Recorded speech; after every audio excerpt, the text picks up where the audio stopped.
अस्सलाम वालेकुम। 9th class chemistry का हम लोग चैप्टर नंबर 7 पढ़ रहे हैं, इलेक्ट्रोकेमिस्ट्री। इलेक्ट्रोकेमिस्ट्री में हम लोग टॉपिक डिस्कस कर रहे हैं क्रोयंस, यानी रस्टिंग ऑफ आयरन, जो एग्जांपल है क्रोयन की, एंड प्रिवेंशन ऑफ क्रोयन, यानी रोकथाम किस तरह से हम कर सकते हैं इस क्रोयन प्रोसेस की। तो यहाँ पे 4 मेथड मेंशन है आपकी बुक पे, पेज नंबर 129 पे, जिसमें से फर्स्ट हम लोगों ने डिस्कस कर लिया था। सेकंड वन है आज पेंट्स एंड ग्रीसिंग, यानी पेंट करके मेटल की सरफेस को या ग्रीस करके हम क्रोयन प्रोसेस को रोक सकते हैं। ठीक है, तो आज हम इस वाले मेथड को यहाँ पे डिस्कस करेंगे।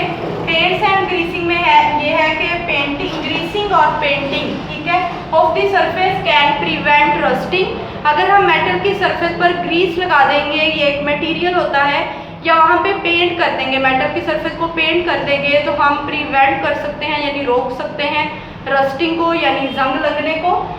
ये हम अगर आयरन रॉड की ही बात करें, आयरन रॉड पर अगर हम पेंट कर देंगे या ग्रीस कर देंगे आयरन रॉड को, तो हम उसको जंग लगने से बचा सकते हैं। ठीक है, अब नेक्स्ट लिख रहे हैं with the development of technologies. जैसे जैसे टेक्नोलॉजीज में डेवलपमेंट हुई है, यानी नई से नई टेक्नोलॉजीज इंट्रोड्यूस हुई हैं, नए से नए chemicals, combination of chemicals introduce हुए हैं, तो जो न्यू पेंट्स है ना, आजकल में जो पेंट्स यूज़ किए जाते हैं उनमें वेरियस कॉम्बिनेशन ऑफ केमिकल्स हैं, यानी बहुत सारे केमिकल्स के नए से नए केमिकल्स के कॉम्बिनेशंस होते हैं पेंट्स में, और उन कॉम्बिनेशंस ऑफ केमिकल्स को बोलते हैं स्टेबलाइजर। ठीक है, अब वो उनका क्या यहाँ पे फ़ायदा है, जो स्टेबलाइजर्स होते हैं ना पेंट्स जिनमें कॉम्बिनेशन ऑफ केमिकल हो, उनमें बहुत ज़्यादा इस चीज़ की फोर्स होती है कि वो क्रोयन प्रोसेस को बिल्कुल भी होने नहीं देते। ठीक है, कॉम्बिनेशन जो केमिकल हैं, अगर बहुत सारे नए से नए केमिकल्स यूज़ किए जाएं पेंट में, ठीक है,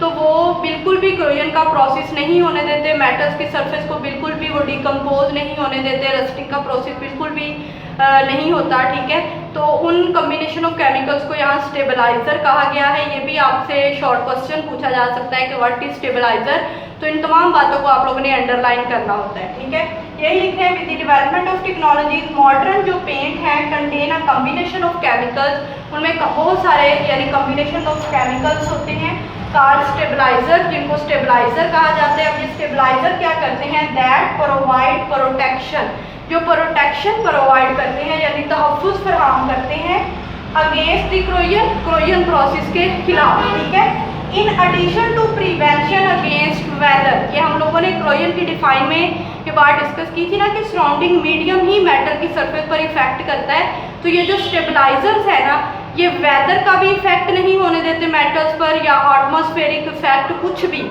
ये इफेक्ट नहीं करता मेटल्स की सरफेस को, अगर हम उन पेंट्स को यूज़ करें जिनमें ये स्टेबलाइजर्स हों, यानी कॉम्बिनेशन ऑफ केमिकल्स हो। ठीक है, तो एक ये बहुत अहम या कह सकते हैं आप लोग एक बेसिक मेथड है फॉर द प्रिवेंशन ऑफ क्रोयन।